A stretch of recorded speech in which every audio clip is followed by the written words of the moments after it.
Good morning, everyone. I just wanted to say great work on Unit 1. It's good to get to meet all of you and to look forward to working with you over the course of the fall semester on our study of Latin American history. This morning, I wanted to give you a screencast to just walk you through Unit 2 a little bit so that we can make sure everyone's on the same page as we begin to delve into the material of our course. At the very top of each unit, and they're all going to be structured almost exactly the same, if not exactly the same. At the very top, you will see the dates through which the unit runs. So today is Monday, August 22nd. We're getting started. This unit will end on Sunday, September 4th. So we will have 2 full weeks for this one. I've also noted the first Sunday, which is August 28th, this coming Sunday. And then the second Sunday of this unit will be September 4th. The reason for that is that there are different things due on the first Sunday and the second Sunday. There will only be due dates on those Sundays. And also let me point out once again that I typically don't work on the weekends, but I made the due dates on Sundays just to give you more options for finishing your work in a way that would best fit your schedule. Each unit contains an intro and, let me delete that, intro and objective section with an image just to help kind of introduce you, of course, to the material that we'll be covering in this particular unit. There are also a few listed learning outcomes that we'll have for the unit. These are things that hopefully we'll all take away from each unit. The next item are the readings. These are also listed in the course syllabus as well. Generally, you'll have readings from both Burkholder and Johnson and from the Andrian book. This week, however, or this unit, I should say, there are no readings from Andrian because that text begins after the initial contact. So you instead have these few readings that are available via PDF. You just click on them and they'll open up for you. Also, if you have any concerns or questions about reading strategies for history courses, please revisit this short article here in Unit 2. This is where you'll always find the readings, though, listed here. I also mentioned that the Townsend book, Mallinson's Choices, which you'll be reading on your own, Chapter 1 corresponds roughly with this unit. And you'll see those listed in the first few units up until the book review is due in mid-October. Below the readings, you'll find videos and, from time to time, podcasts that just help to shed a different light on the information that we've been studying. So these will show you some of the places in South America, such as Chavín de Montar, that we are reading about and learning about in this unit. Also, at the end here, there are a couple of resources on the Taino people.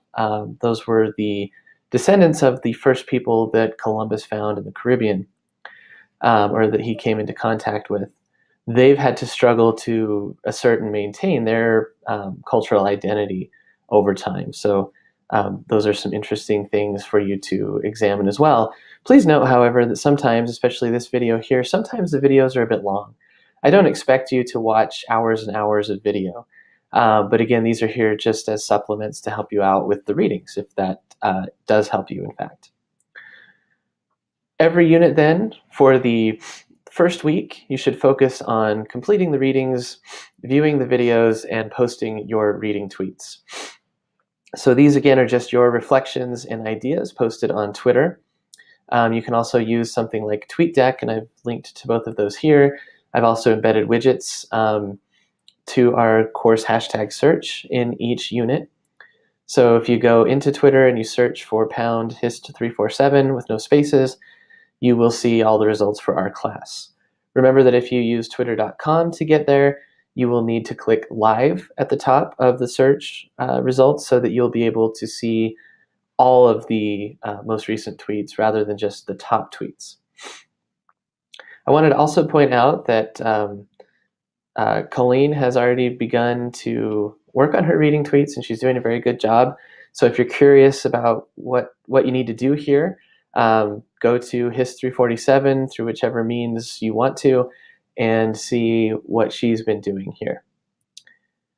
There will be a discussion for Unit 2, so every other unit will have either a discussion or a blog post due. Unit 2 is a discussion, Unit 3 is a blog post, and then so on. For each discussion, you will be posing a question. You'll be posing 2 questions to others on the discussion board. Those questions are due by the first Sunday by midnight.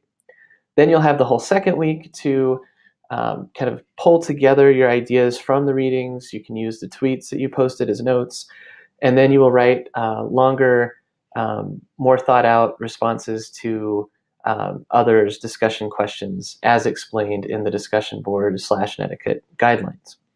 So that's always the instructions. You can just click that and go back to that in case you're wondering what is it you need to do for the discussions.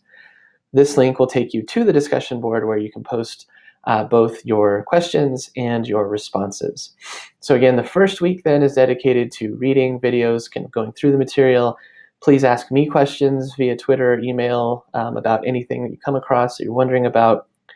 You can post those questions on the discussion board, and please do put some thought into trying to pose questions that will generate a conversation. So we're not looking for questions that just ask for a fact or a date, but instead we want to think about processes and change over time, things that will allow us to need to bring together ideas from the readings in order to fully answer and explain our approach to answering the question that you've posed. So those are the big things for the unit. Each of these modules will have a self-assessment and looking ahead section at the bottom. So the top will just say, make sure that you've checked these 3 boxes before you decided you're done with Unit 2. You need to have completed all of those things. It gives you a sneak peek at where we're going with Module 3 or Unit 3. And then it reminds you that we will have a book review due on Melinson's Choices on October 16th, and that you'll need to be thinking about a final project topic. Hopefully this was helpful, just this little run through of the module organization. This is how the whole class will run from here on out. If you have any questions or concerns, please let me know as soon as you can. Also let me know, let me scroll back up here real quick to the readings. Let me know if you're having trouble getting any of the books. If you don't have the most current edition of Burkholder and Johnson, you may be able to just go to Google Books and find an older edition that you can read the first couple of chapters to online until yours comes. The rest of the readings for this time around are all just available here. So hopefully that'll give you a little time to get your books in if, in fact, you're waiting for that. All right, thanks for all your hard work thus far. Oh, and I also wanted to point out that if you haven't yet interacted with me on Twitter, there are several of you in that boat, please send me a tweet at CNMBrandon so that I can make sure that I see you online and that I record your work for the class.